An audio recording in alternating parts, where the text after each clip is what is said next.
परिचय। मेरे दादाजी का स्वास्थ्य इन दिनों अच्छा नहीं चल रहा। क्या उन्हें कोई गंभीर समस्या है? हाँ, क्या तुम्हें याद है उस दिन अध्यापिका ने हमें कक्षा में बताया था कि स्वास्थ्य वो दशा है जिसके अंतर्गत शारीरिक, मानसिक या सामाजिक कार्य समुचित क्षमता द्वारा उचित प्रकार से किया जा सके। मेरे दादाजी बूढ़े होते जा रहे हैं तथा इसलिए वो शारीरिक रूप से भी कमजोर होते जा रहे हैं।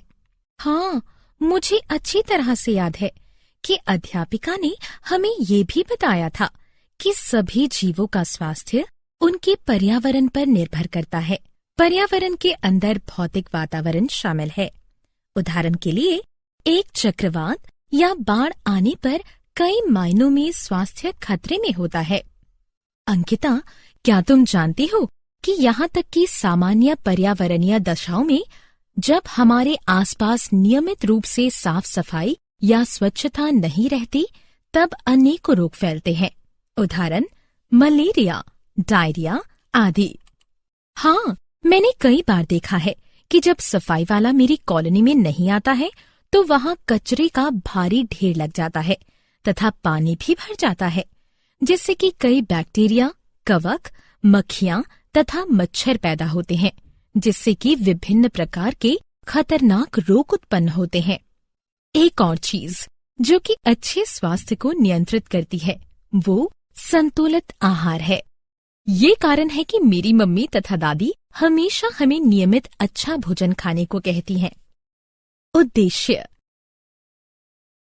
इस पाठ के अंत में आप निम्न करने में सक्षम हो जाएंगे: स्वास्थ्य तथा रोग को परिभाषित करना, रोग के प्रकारों को पहचानना, तीव्र यानी प्रचंड तथा दीर्घकालिक रोगों यानी बीमारियों को जानना, जन्मजात तथा अधिग्रहित रोगों यानी बीमारियों को जानना, संक्रामक तथा असंक्रामक रोगों में अंतर समझना, विभिन्न रोगों के लक्षणों को पहचानना, उपचार के नियमों को पहचानना, रोग यानी बीमारी के निवारण के लिए सिद्धांतों को पहचानना, टीकाकरण को जानना।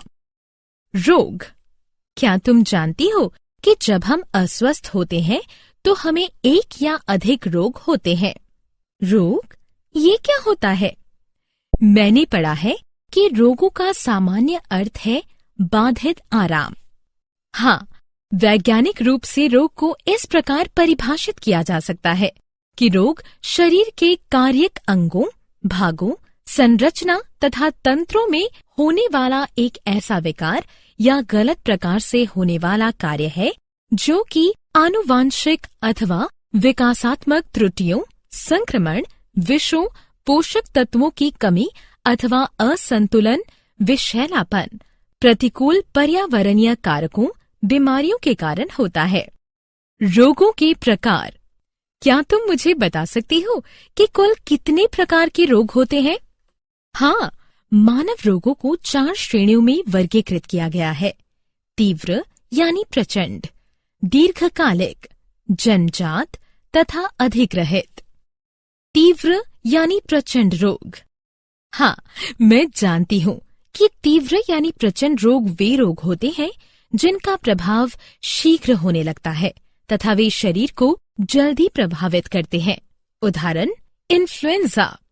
दीर्घकालिक रोग। दीर्घकालिक रोग वे होते हैं जिनके लक्षण महीनों या वर्षों में खत्म होते हैं। उदाहरण, हाथी पांव या क्षय रोग आदि। जन्मजात रोग तथा जन्मजात रोग वे रोग हैं जो कि जन्म से ही पाए जाते हैं। उदाहरण, अवर्णता, रंगहीनता, हीमोफीलिया। अधिग्रहित रोग।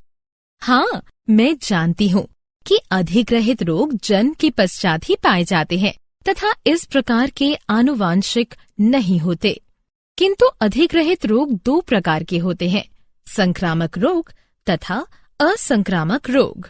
उदाहरण, इन्फ्लुएंजा। संक्रामक तथा असंक्रामक रोगों में अंतर। अंकिता, क्या तुम मुझे संक्रामक तथा असंक्रामक रोगों में अंतर बता सकती हो? हाँ, संक्रामक रोग एक संक्रामक पीड़ित यानी मनुष्य से स्वस्थ मनुष्य में प्रेषित यानी संचारित हो सकते हैं, जबकि असंक्रामक रोग प्रेषित यानी संचारित नहीं हो सकते। संक्रामक रोग सूक्ष्म जीवों, जिन्हें रोगजनक कहते हैं, द्वारा संचरित होते हैं। पोषक तत्वों या हार्मोनों की कमी अथवा ऊतकों का क्षय या ट्यूमर अथवा शरीर की अति संवेदनशीलता असंक्रामक रोगों के कारण होते हैं। रोगों के लक्षण। अंकिता, मैं तुम्हें बताना चाहती हूँ कि रोगों के लक्षण 2 प्रकार के होते हैं, अंग यानी ऊतक विशिष्ट अभिव्यक्ति तथा सामान्य अभिव्यक्ति। उपचार के नियम। ठीक है माधुरी, मैं भी तुम्हें बताना चाहती हूँ कि विभिन्न रोगों के उपचार के नियम इस प्रकार हैं, लक्षण आधारित तथा रोगाणु आधारित। निवारण के सिद्धांत। इसी प्रकार के रोगों के निवारण की 2 मुख्य विधियां हैं, सामान्य विधि तथा विशिष्ट विधि। टीकाकरण। मुझे चेचक, गलसुआ यानी कनपड़ा तथा खसरा, रुबेला के टीके लग चुके हैं। टीकाकरण क्या है? 2 शताब्दी पूर्व एक इंग्लिश चिकित्सक जिसका नाम एडवर्ड जेनर था ने पता लगाया कि ग्वाले जिन्हें गो चेचक हुई है, उन्हें महामारी के समय भी चेचक नहीं हुई। गो चेचक मंद रोग है। जेनर ने जानबूझकर लोगों को गो चेचक दिया।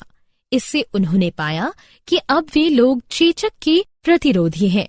इसका कारण ये है कि चेचक का बैक्टीरिया गो चेचक में वायरस विषाणु का निकट संबंधी है। लैटिन में काउ यानी गाय का अर्थ है वाका तथा काउपॉक्स यानी गौ चेचक का अर्थ है वैक्सीनिया। इन 2 शब्दों से ही टीकाकरण यानी वैक्सीनेशन शब्द की खोज हुई है। इस प्रकार हम कह सकते हैं कि टीकाकरण एक व्यक्ति के एक रोग की अनुकूली प्रतिरक्षा विकसित करने के लिए प्रतिरक्षा प्रणाली का उत्तेजित करने हेतु प्रतिजनी यानी टीका का प्रशासन है। सारांश। आइए हमने जो कुछ सीखा है उसे संक्षेप में दोहराएं। स्वास्थ्य व्यक्ति की शारीरिक, मानसिक तथा सामाजिक जीवन की एक समग्र समन्वयित अवस्था है। किसी का स्वास्थ्य उसके भौतिक पर्यावरण तथा आर्थिक अवस्था पर निर्भर करता है। रोगों की अवधि के आधार पर इन्हें तीव्र तथा दीर्घकालिक वर्गों में विभाजित किया गया है। आनुवंशिकता अथवा जीवन पर्यंत के दौरान विकसित होने के आधार पर इन्हें जन्मजात तथा अधिग्रहित रोगों में वर्गीकृत किया गया है। रोग के कारक संक्रामक अथवा असंक्रामक हो सकते हैं। संक्रामक कारक जीवों के विभिन्न वर्ग से हो सकते हैं। ये एक कोशिक सूक्ष्म जीव अथवा बहुकोशिक हो सकते हैं। रोग का उपचार उसके कारक रोगाणु के वर्ग के आधार पर किया जाता है। संक्रामक कारक वायु, जल, शारीरिक संपर्क अथवा रोगवाहक द्वारा फैलते हैं। रोगों का निवारण सफल उपचार की अपेक्षा अच्छा है।